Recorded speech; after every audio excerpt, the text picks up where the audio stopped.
following program is intended for listeners who are blind, have low vision, or have another print disability, which makes reading, holding a book, or turning a page difficult or impossible. The content is copyrighted by the respective publishers. For more information, please visit us on the web at nfradioreading.org. Hello, this is Patricia, and for the next hour I'll be reading from current issues of the Niagara Falls Review on the Niagara Frontier Radio Reading Service. The Niagara Frontier Review for October 23rd from the front page. Province to appoint Bradley's replacement by Bill Sawchuk. Ontario's Municipal Affairs and Housing Minister has informed Niagara Region that the provincial government will be appointing Jim Bradley's replacement as chair. A letter from Minister Robert Flack to Regional Clerk Anne-Marie Norio, dated October 17th and obtained by the Standard, expressed condolences on the September 26th death of Bradley and acknowledged his contributions and commitment to the region, its residents, and the province of Ontario. In light of the resulting vacancy, I am writing to advise Niagara Regional Council of my intention to make an order under Section 218.3 of the Municipal Act 2001 to appoint a new chair of Niagara Region to serve for the duration of the current term of council, Flack wrote in the letter delivered to the region Tuesday. I will share details about the appointee in the coming weeks once the appointment process is underway. The letter was circulated by email to councillors late Tuesday afternoon. It also said the province is committed to working collaboratively with the region and will be providing further details as it works to finalize the appointment. The province appointed Bradley to a second term as chair immediately after the 2022 municipal election, reasoning it needed a reliable partner at the head of council to help tackle Ontario's housing crisis. Bradley was first elected to the chair's position by his fellow councillors in 2018.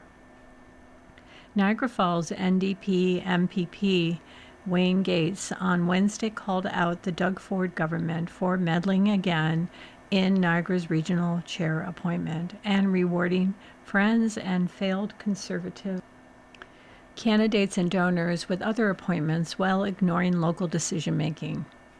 For years now, Doug Ford has treated Niagara like his personal appointment agency, stacking our boards with insiders and ignoring the voices of the people who live and work here, Gates said in the legislature. We have a series of failed candidates who all lost at the ballot box, but Ford handed them government jobs anyway. That's not democracy, that's cronyism.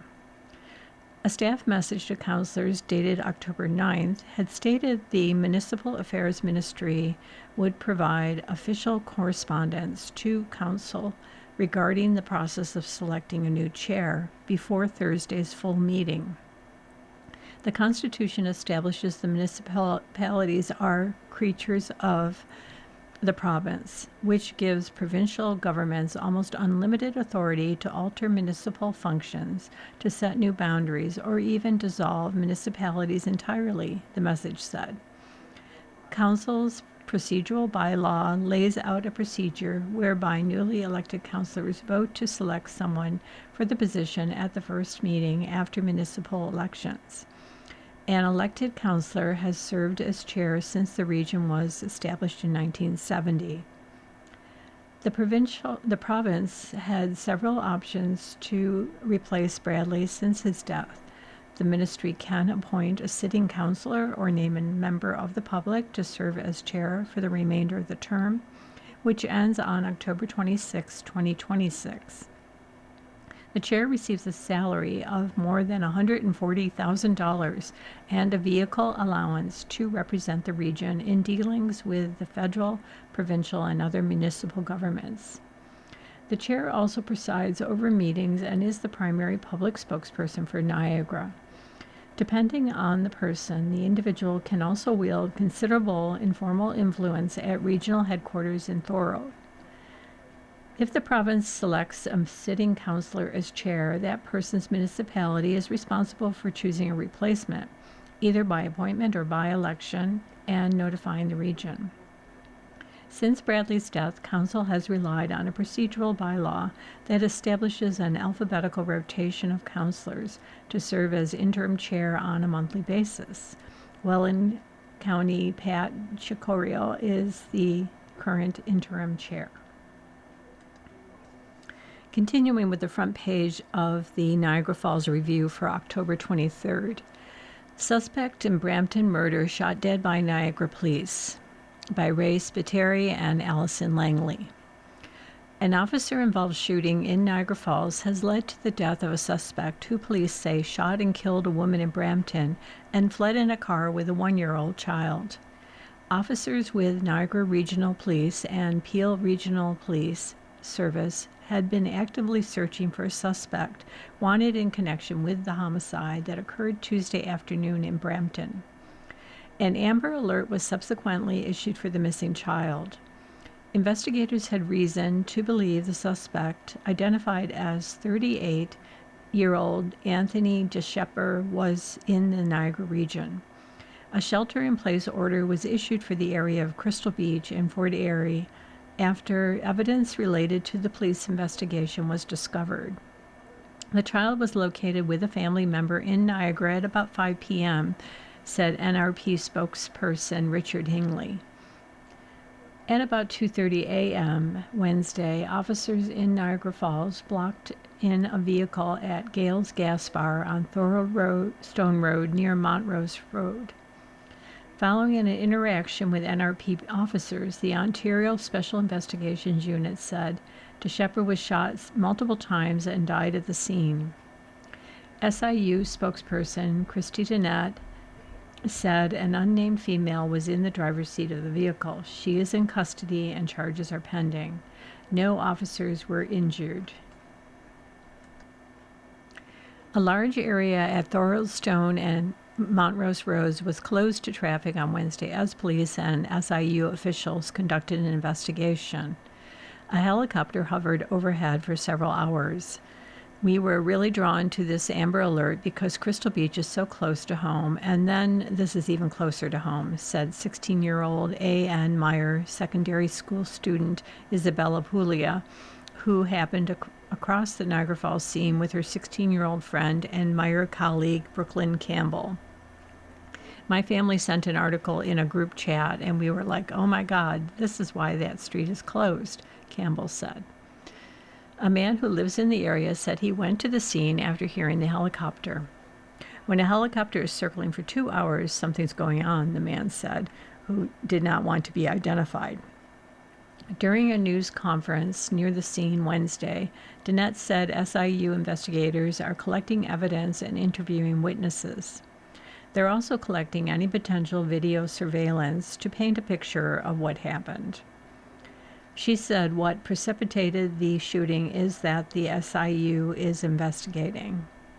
5 SIU investigators and 2 forensic investigators have been assigned to the case. There was a firearm that was recovered at the scene that belonged to the male individual. But as far as what happened prior to the police firing the weapon on, that's what we're investigating. Dennett said the SIU doesn't have any information about whether the suspect fired his gun. At this time, I understand one officer discharged the firearm, she said, adding an autopsy of the suspect was scheduled for Thursday. During the news conference, the NRP's Hingley said shortly after the Amber Alert was issued, officers received information that the child was found safe in Niagara. However, the male suspect was outstanding. We received evidence that took us to Crystal Beach, and based on that evidence, a shelter-in-place was put in, he said. That was to ensure not only the public safety, but the safety of our officers while they were looking for the subject, who was believed to be armed at the time as a result of the Peel information. Hingley said the suspect left the area during the evening and police received information he was in the Niagara Falls area. The timeline was roughly 2 hours, 2.5 hours, between the time that the child was reported safe and the time that we gained some evidence of the possible whereabouts of the suspect. He said police are still trying to establish the relationship between the suspect and the child. The Toronto Star reported the man was the child's father, as identified in the Amber Alert. Hingley said police also still don't know the relationship between the suspect and the woman who was driving the vehicle. She is in our custody right now. Charges are pending, Hingley said, adding those charges would be related to accessory and abetting. DeShepper was first wanted by Peel police after a woman was shot in the parking lot of a plaza in Brampton. Police have not named the victim, but in multiple social media posts, she has been identified as a 29-year-old Brampton mother of 4 young children, including the toddler who was the subject of the Amber Alert. We want to thank our partners at Niagara Regional Police for their collaboration and support during the investigation, Peel Police said in a post on X. Our thoughts remain with the family and loved ones of the victim during this incredibly difficult time. DeShepper had been scheduled to stand trial on multiple charges in Brampton in March 2026. The SIU asks anyone who may have information about the investigation, including video or photos, to contact the lead investigator at 1-800-787-8529. Turning to the local section of the Niagara Falls Review for October 23rd. Cisco says speed cameras are the right investment. Corinna Walter. When it comes to supporting speed cameras in Niagara, the goal isn't making money, it's slowing traffic, St. Catharines Mayor Matt Cisco says. Cisco was speaking to listeners in a live telephone town hall session about the city budget Tuesday night and said all the dollars the municipality gets from speed cameras fines go into traffic calming measures such as speed humps or lane narrowing. Ultimately, the only goal is to slow the traffic down, but when we do collect revenue, that revenue doesn't just go in general coffers.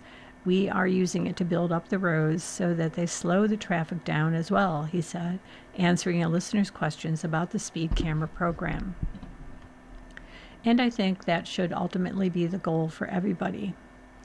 Premier Doug Ford has called the cameras used by municipalities a cash grab and tabled legislation on Monday to ban them. Cisco was one of 22 mayors who signed a letter earlier this month asking Ford not to take away the cameras, but instead help improve their use with changes.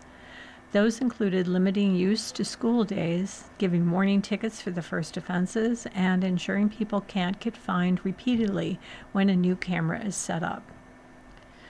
On Tuesday, Ontario's big city mayors, of which Cisco is a member, sent forward a similar request. I think speed cameras are the right investment, Cisco told the town hall listeners, adding he knows they frustrate people and said changes were proposed by the mayors because they recognize concerns. In St. Catharines and Niagara, the program's been pretty much well run. If you go outside of St. Catharines and Niagara, some municipalities have definitely been abusing the speed camera program. Niagara isn't one of them.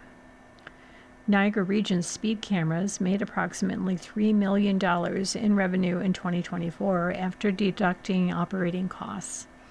Half of the money, $1.5 million, was shared proportionately with the region's 12 lower-tier municipalities based on assessment value. Cisco said if people drive across St. Catharines, they'll start to see how the money has been used on city and regional roads. In Port de Lucie, traffic calming measures were added on Main Street in front of an elementary school, which he said are working. Traffic calming measures involving plastic delineator poles were added on Oakdale Crescent in Meriton after residents coming off a side street raised concerns about speeders. There was traffic coming along Oakdale at very high rates of speed, and it was making it, on some parts of the day, almost impossible to turn out of there with any security that you weren't going to get T-boned by somebody coming around a bit of a blind corner, Cisco said. We put in traffic calming measures, and it slowed traffic down enough that the residents now can feel comfortable. They can make a left or right and turn out of that court without any issue, but the traffic is still moving. So that's what we use the speed cameras for. You're listening to a reading of articles and features from the Niagara Falls Review on the Niagara Frontier Radio Reading Service, continuing with the local section of the Niagara Falls Review for October 23rd. Sleep Cheap Charities REAP open today. Metro Land staff. Get your dialing finger ready. It's the time of year again when Niagara residents are offered discounted hotel stays in the heart of the Niagara Falls Tourist District. Sleep Cheap Charities REAP returns November 23rd to the 27th and offers discounted rates for accommodation at participating Niagara Falls hotels, with all proceeds going to worthy causes. Now in its 22nd year, the program has raised more than $2.6 million for nearly 100 different charities since its inception in 2004. The program is available exclusively for Niagara residents. Donations for rooms are $65 per night for a standard room, $75 for a Falls View or Whirlpool room, and $125 for a water park room. Participants can book up to 2-night stays. The charitable application process is also open for local charities and registered not-for-profits interested in receiving donations from the program. Reservations can be made starting 9 a.m. on Thursday. Participating hotels and booking information can be found at sleepcheapcharitiesreap.com. The event was initiated in 2004 by Mayor Jim Diodati, then a city councilor, to celebrate the city's 100th anniversary and to promote goodwill between the tourist industry and residents. It has been organized for roughly the past decade by Niagara Falls City Council Victor Pietrano. Coinciding with the event is the Wonder Falls Pass, which offers discounted admission to various local attractions. Details of the pass will be released at a later date. Continuing with the Niagara Falls Review for October 23rd in local news, Fort Erie joins call for public list of sex offenders. The town of Fort Erie is joining a handful of other Niagara municipalities in urging upper levels of government to make registries of sex offenders public information. A motion approved by Thorold City Councilors was on Fort Erie's regular council agenda Monday night, one that urges the province to open the list for Ontarians to see. Following a motion brought forward by Ward 1 Councilman George McDermott, Thorold's resolution was supported, with Fort Erie also adding that the federal government be urged to do the same with the National Registry. McDermott's motion was approved unanimously. The National Registry was created in 2004 to provide police with access to current and reliable information on registered sex offenders, in order to help police prevent or investigate sexual offenses. Ontario's registry was created 3 years earlier, following the passing of Christopher's Law in 2000. Councilors considered the motion after a presentation made by Niagara residents Stephen Seuss and Alicia Gugu, who said support has also been received by Waynflete, Lincoln, Grimsby, St. Catharines, and Niagara Falls. Gugu shared her personal story, telling council and staff she is a survivor of childhood sexual abuse. She said her abuser was listed on the registry, and had it been accessible, what happened to her could have been prevented. She said many survivors carry invisible wounds and that they often think no one will believe them if they come out with their story. This isn't a political debate, said Gugu. It's a moral responsibility. The presenters also said the sexual assault of a willing toddler during an August break-in is an example of why a list of sex offenders needs to be made public. Seuss said only police organizations are permitted access to sexual offender lists. Mayor Wayne Redekop also asked the presenters what they believe is the reason for this. Gugu said she attributes much of it to fear of vigilantism, people taking matters into their own hands and choosing threats and violence against individuals who are on the list. In supporting Thorold's resolution, Fort Erie Council recommended forwarding it to the Prime Minister, Association of Municipalities of Ontario, Federation of Canadian Municipalities, and the Federal Minister of Justice. Turning to the opinions for the October 23 Niagara Falls Review. Blame Outdated Economic Models for This Mess by Susan Kajwan. We are doing a disastrous job of living within our means. In a remarkably short time, we have mined, clear-cut, paved over, and heated up our planet while decimating populations of other creatures. We have stretched Earth beyond its ability to regenerate from our endless assault on multiple ecosystems. Our warm water coral reefs may never recover because of rising ocean temperatures, the Global Tipping Points Report 2025 states. Melting ice sheets at both poles are running a close second behind the reefs and having deadly impacts worldwide. Outdated economic models are largely responsible for this mess. We need to embrace a new economic model to get us out of it. The wheel revolutionized human society. Now it's time for the donut. British economist Kate Raworth developed the donut economy model as a template for 21st century economics. It clearly and cleverly illustrates the goal of meeting the needs of all people within the means of the living planet. We cannot continue to prioritize the virtual economic fires created by the United States while Canada's north literally burns. If you're not familiar with this model, picture the classic donut with a hole shape. The outer edge represents the limits of what Earth can provide.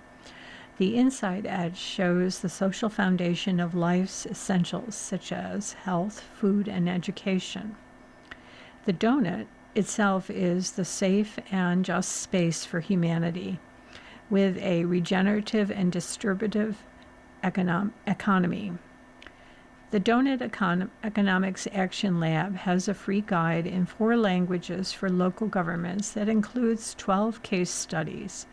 Canadian governments are woefully missing engagement with the donut outside of Toronto and a few locations in British Columbia.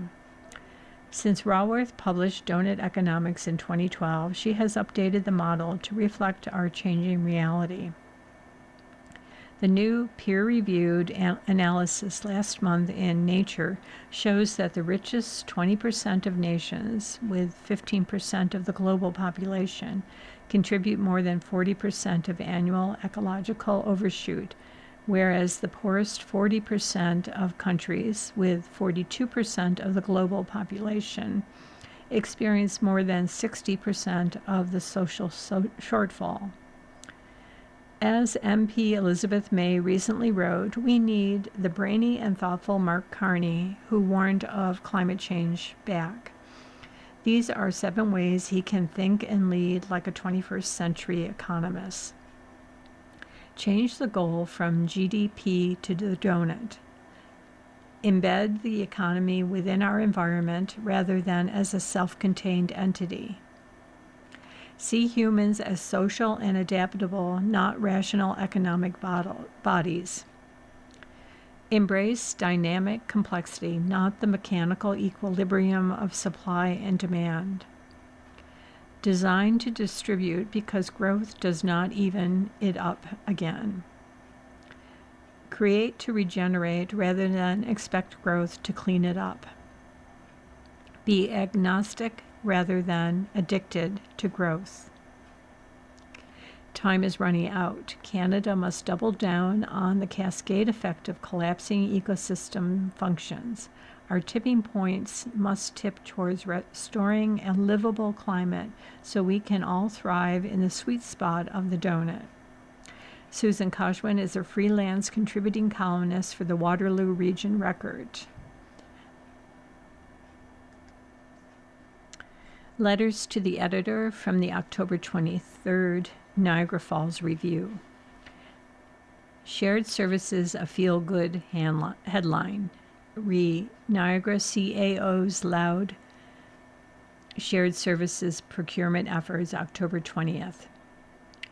Some of Niagara's municipal chief administrative officers gathered at regional headquarters to discuss a shared services initiative. The article mentions examples of shared services at the local level, including firefighting, libraries, and coordination of animal control. Across Niagara, shared services has become the new political buzzword, but it's mostly talk, not transformation. Local leaders say joint service delivery will cut costs and reduce duplication. Yet our municipalities still operate in silos, each protecting its own budget, staff, and political turf. Collaboration sounds good until someone has to give up control. One has only to look at Niagara Falls' plan to transfer fire dispatch to St. Catharines. That's already tied up in union challenges and arbitration. Even if it happens, both cities will still have their own fire departments and layers of administration. Look at Lincoln Grimsey's Shared Fire Services pilot. It has been recognized and praised for innovation, but both towns have their own councils, budgets, and bureaucracies. After several years, both fire services will go back to business as usual. Shared services don't cut Niagara's 126 politicians or simplify government. They often create extra meetings, agreements, and bureaucracy.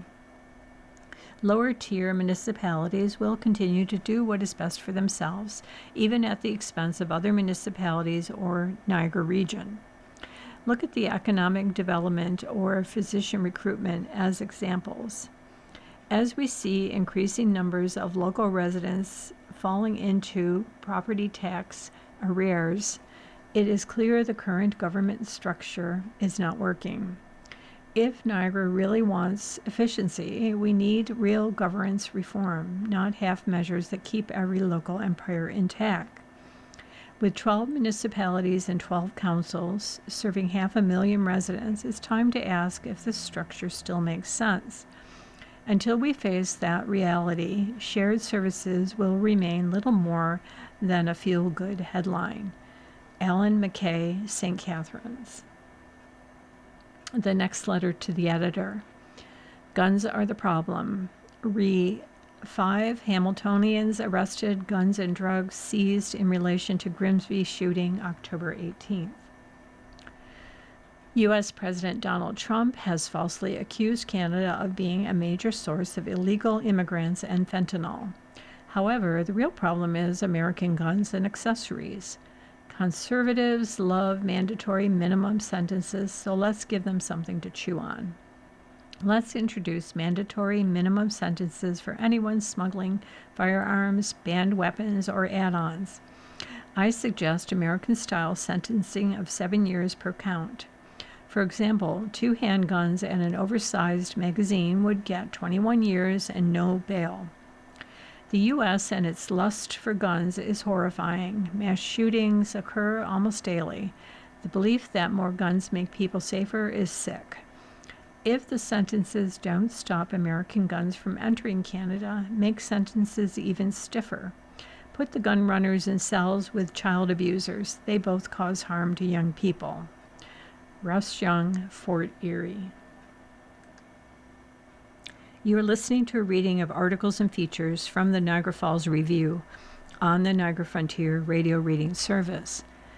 Continuing with the Niagara Falls Review for October 23rd, the Ontario section. Clock ticks towards child care deal expiry. Allison Jones.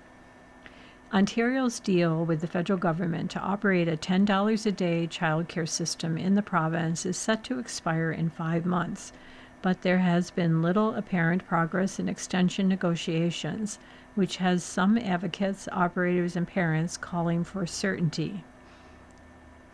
Most provinces and territories signed extensions with the federal government before this year's federal election, but Ontario only signed an agreement in principle to continue the program, which is set to expire on March 31st. Education Minister Paul Calandra said the federal government needs to address a shortfall of $2 billion per year that would occur if the current funding structure is left in place. But first, Ottawa needs to come to the table. We are unfortunately in a bit of a holding pattern right now as we wait for the federal government to come to the table with respect to the next 5 years of the program, Calandra said during question period. We have been begging the federal government to come to the table so that we can begin talking about an extension of the child care program. We have sent letters to the federal government. We have called the federal government. We understand that the new minister does not yet have a mandate from her Treasury Board to begin negotiations with us. It is hard to negotiate with yourself at the table. We want an extension of the program. Parent fees at Ontario daycare centers in the program were cut by more than 50% on average and are now currently capped at $22 a day as an interim step towards the $10 a day mark. However, Calandra has warned that if the province is unable to secure a new agreement with the federal government, costs would rise for families come April 1st.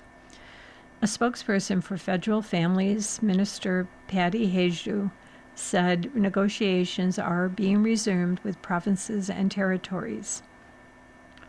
We are focused on working with them to lower costs for family and build a more affordable Canada, Jennifer Kozlik said in a statement. Janet Amito, a single mother, said Tuesday at a news conference with the Ontario Coalition for Better Childcare that she is counting on politicians to uphold their promises to deliver affordable childcare. If the $10 a day expires and fees go up, it will not be feasible for me to pay for childcare for my son, she said. I would not be able to work, but then how would I pay my bills? Childcare is one of the only costs that has gone down recently. Housing, food, and everything else is so expensive. Affordable childcare helps my family make ends meet. Without it, I'm not sure that what we would do.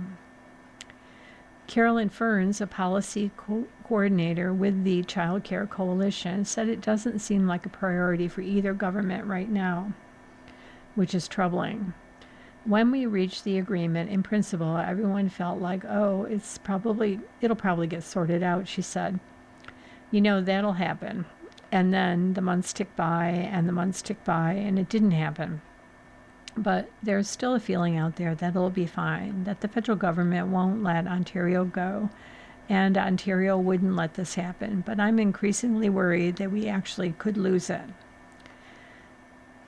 Andrea Hannon, executive director of the Association of Daycare Operators of Ontario, said the members she has spoken to don't believe the government will let the program lapse, as it has been so popular with families. But they also don't really expect certainty in a timely fashion, she said. Yes, it's a short time frame, but nothing in the way this program has been implemented has ever been done to allow childcare owner-operators to plan their operations for the coming year, Hannon said in an interview. It's all been fly by the seat of the pants and kind of random. Sometimes people don't know what their funding allocation for the coming year is until April, in the middle of that year. So I don't think anybody expects there to be any predictability or sanity. Child care operator Sheila Olin-McLean said she tells her center's family that the next year's fees will be in December, which is quickly approaching.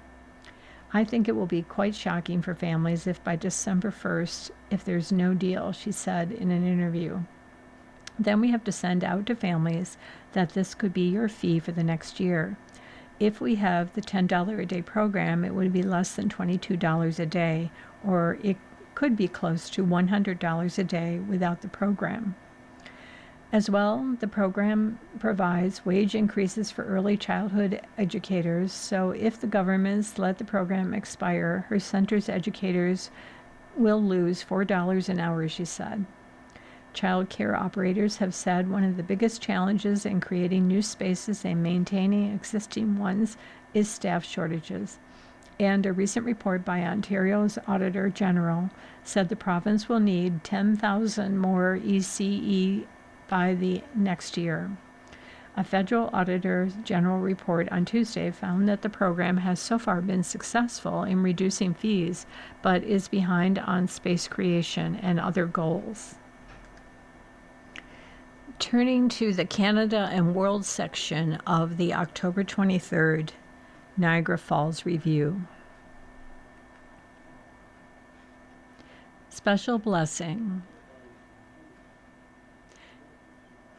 India's envoy disputes claim that Ottawa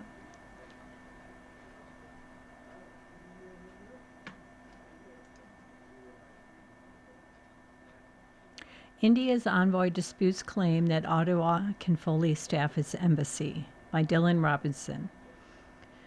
India's new envoy to Canada rejected Foreign Minister Anita Anand's claim that the New Delhi has agreed to restore Canada's full complement of diplomats. Indian High Commissioner Dinesh Patnaik said Ottawa must first resolve delays in accrediting his diplomatic staff in Canada. It's a reciprocal trust, Patnaik told the Canadian press in an interview last Thursday. Trust has to be built up on both sides. His comments come as the Carney government pursues a reset of its relations with India, 2 years after Ottawa accused New Delhi of playing a role in assassinating a Sikh activist near Vancouver, and 1 year after the RCMP accused the Indian government of involvement in homicides and acts of extortion and coercion in Canada.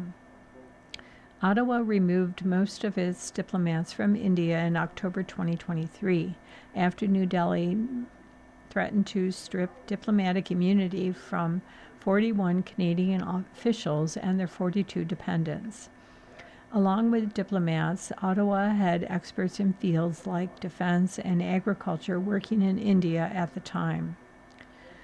Foreign Affairs Minister Anita Anand visited India earlier this month, and both countries released a joint statement pledging a stronger partnership. Anand told reporters at the end of her visit that New Delhi would allow for the return of Canada's full cohort of diplomats, though that wasn't mentioned in the joint statement.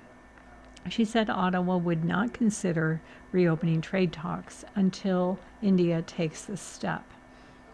We both agreed that we would staff up as we had been before in order to service our respective populations, she said on October 14th. Patnaik said India has never agreed to allow Ottawa to fully staff up. We have agreed to a certain movement forward in starting to get the number of people necessary for diplomatic missions to function effectively, he said in the October 16th interview. We want to make sure that it's easy for each of our people to get visas to come and function as diplomats. Numbers are not important. It's the ease of doing things which is more important. Patnaik said that hinges on India being able to bring experts to Canada on diplomatic passports. Continuing with the Canada and World section, National Briefs, errors found in AI chatbot news. A report from public broadcasters say AI chatbots make mistakes with news content nearly half of the time.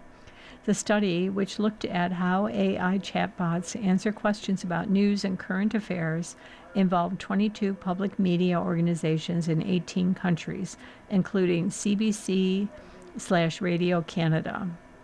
Their journalists evaluated more than 3,000 responses provided by 4 chat boxes: OpenAI's ChatGPT, Microsoft's Copilot, Google's Gemini, and Perplexity. They say they found at least one significant problem with 45% of the AI answers. From British Columbia, party leader won't quit.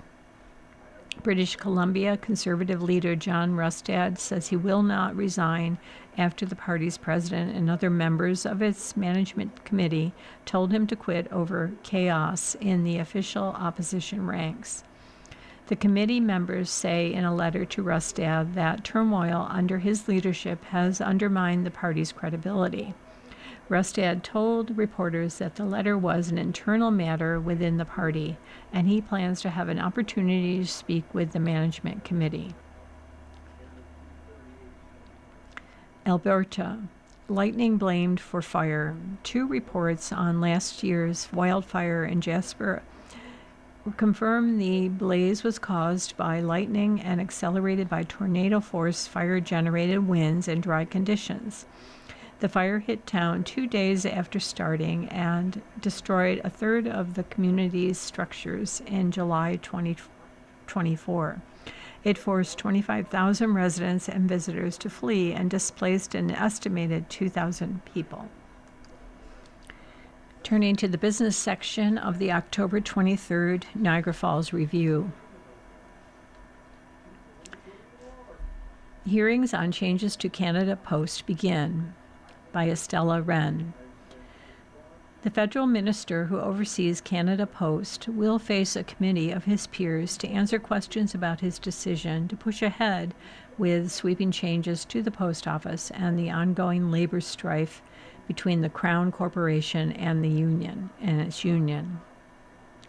Joel Lightbound, Minister for Government Transformation, Public Works and Procurement, is set to testify before the Standing Committee on Government Operations and Estimates on Thursday afternoon in Ottawa as it kicks off a series of hearings into the government's directive to Canada Post to overhaul its operations. The government cannot be permitted to make such drastic decisions when there has been next to no public consultation on the issues and while collective agreement bargaining remains unfinished, said Jan Simpson, the national president of the Canadian Union of Postal Workers, in a statement.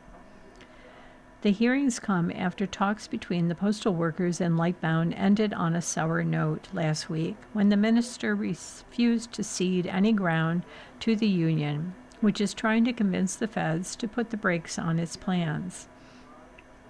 The union is in its second week of rotating strikes, which were launched October 10th at the heels of a nationwide strike. Ariane Reza and Lorenzo Irachi, Deputy Minister and Assistant Deputy Minister, respectively, at the Department of Public Works and Government Services, are also scheduled to address the committee on Thursday. They will be followed by individual witnesses, including business professors Ian Lee and Marvin Ryder and Karen Monger, Chief Executive Officer of the Quebec Regional Municipality of MRC du Golfe de Saint-Laurent. CUPW and Canada Post did not respond to the Star's request for comments by the time of publication. Lee, an associate professor at Carleton University's Sprott School of Business, told the Star that the House of Commons committee invited him to speak, and he said he plans to back Canada Post's shakeup to stop it from bleeding money, including cutting door-to-door delivery for about a quarter of Canadians. Lee said he thinks the Standing Committee is trying to investigate if there is a compromise position where Canada Post can be slimmed down, made financially sustainable, and still serve key communities. Stephen Tufts, a York University labor studies professor, said he believes nothing drastically new will come out of the hearings that will change the government's mind. You are listening to a reading of articles and features from the Niagara Falls Review on the Niagara Frontier Radio Reading Service.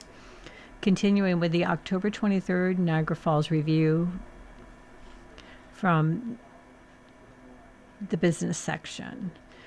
Bay workers want pension surplus, by Tara Descamps. Some former Hudson Bay employees have filed a class action lawsuit seeking a share of the defunct retailer's pension surplus. The court filing was made on behalf of workers who were enrolled in a pension plan offered by Simpson's, a rival department store HBC bought in the 1970s. The takeover made HBC the administrator of the Simpsons pension plan, which had a surplus at the time. The court filing does not say how big the surplus was when the acquisition happened, but says annual pension statement reports HBC sent Simpson workers showed that as of January 1st, 2024, there was about $167.03 million in a trust fund linked to HBC's overall plan. Any surplus the company has stands to become a flashpoint in HBC's ongoing creditor protection case because lawyers have expressed doubt that the retailer will be able to repay the $1.1 billion it owed creditors when it collapsed. The debt caused the business, once Canada's oldest company, to close all of its stores over the summer, ending jobs for about 9,300 people. HBC declined to comment on the class action lawsuit, which was filed in June but flew under the radar until a judge in its creditor protection case mentioned it at a hearing earlier this week. The class action was filed by employment law firm Koski Minsky LLP and names TELUS and RBC Investment as respondents. TELUS was appointed in April as the HBC pension plan administrator by the Financial Services Regulatory Authority of Ontario. RBC holds the assets of the plan.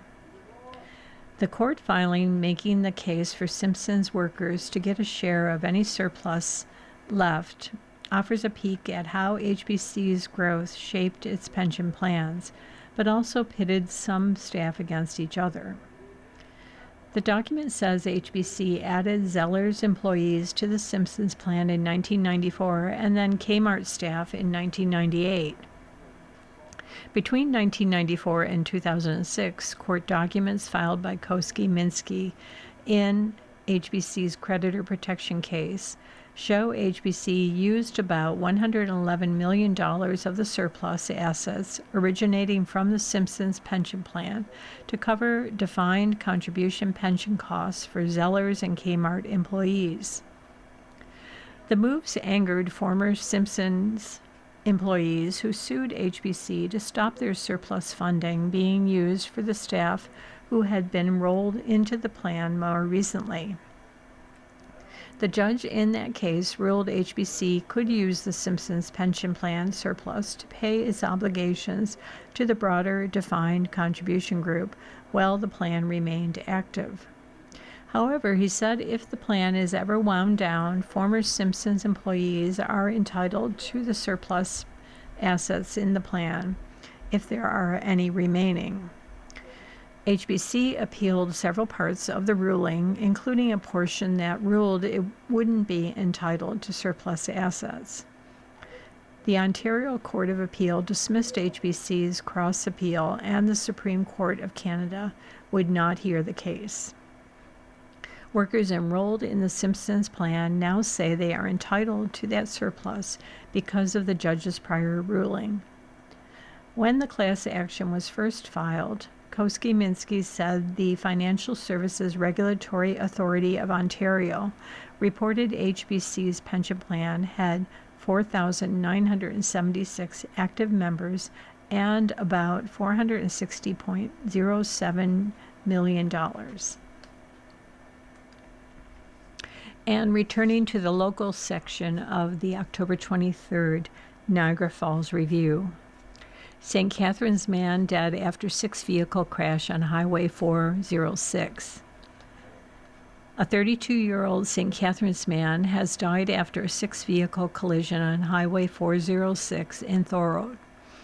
The highway has been closed in both directions between Beaver Dams and St. David's Roads. In a post on X, Burlington, Ontario Provincial Police Media Officer Constable Rob Tehor said the collision occurred at about 6:45 a.m. when a southbound vehicle traveled into the northbound lanes for an unknown reason.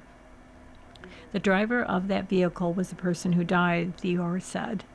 He said other people involved in the collision reported minor injuries. The highway is expected to remain closed until at least 5 p.m. Continuing with the local section, Marineland says Nova Scotia refuge not viable for its beluga whales, by Allison Langley. Marineland says a planned coastal refuge for captive whales, recently greenlighted by the Nova Scotia government, is an inappropriate facility for its beluga whales.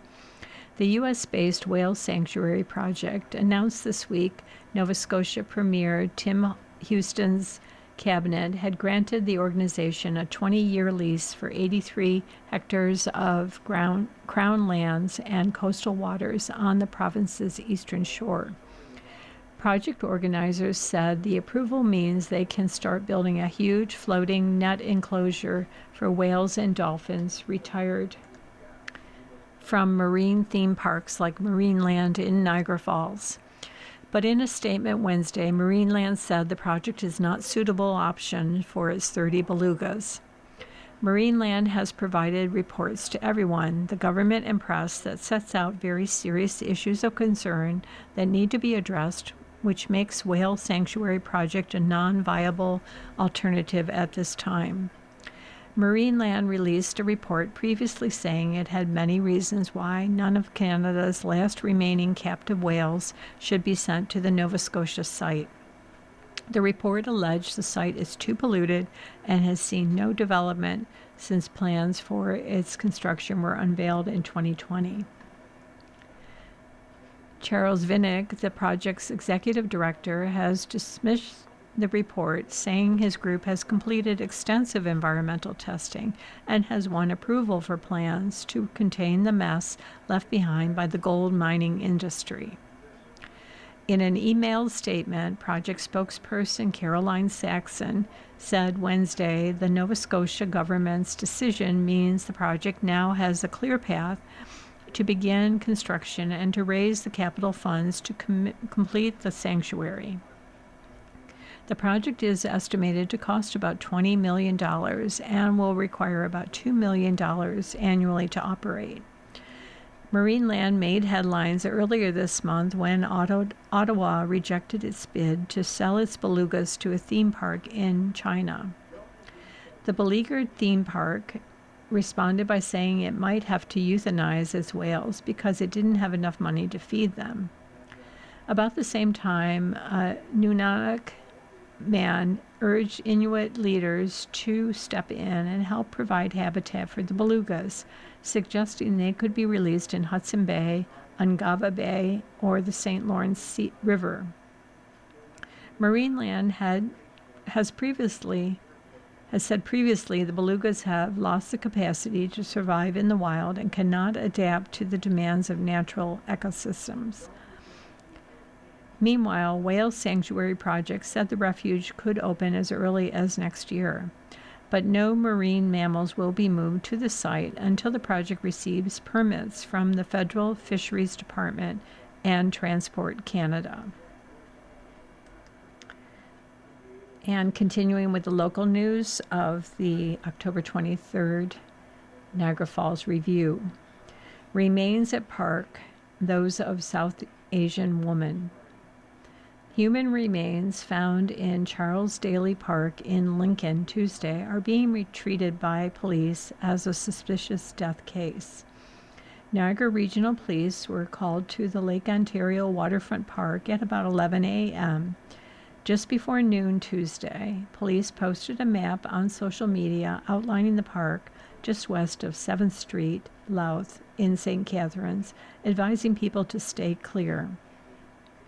Later Tuesday, police sent out an update saying the remains belong to a woman believed to be between 25 and 40 years old. She is described as being about 5'4", weighing 130 to 150 pounds, with long, dark, curly hair. She is believed to be of South Asian descent. The woman was wearing a pink zip-up hoodie with a Playboy logo, light blue jeans, a black shirt, gray socks, and gold hoop earrings. Police are asking anyone who went to the park in the 24 hours prior to 11 a.m. Tuesday to contact them. At this time, police do not know the relationship between the victim and the as yet unidentified suspect or suspects. Because of this, police said investigators cannot confirm whether the incident was random or targeted. Police are urging the public to remain vigilant and to contact them with any information which may assist the investigation. Anyone with information can call police at 905-688-4111, option 3, extension 1009451. Information can be submitted anonymously by calling Crime Stoppers at 1-800-222-8477 or going to crimestoppers-niagara.ca. You've been listening to a reading of articles and features from current issues of the Niagara Falls Review. We read from the Niagara Falls Review every Sunday at 6 p.m. Your reader has been Patricia. Thank you for listening.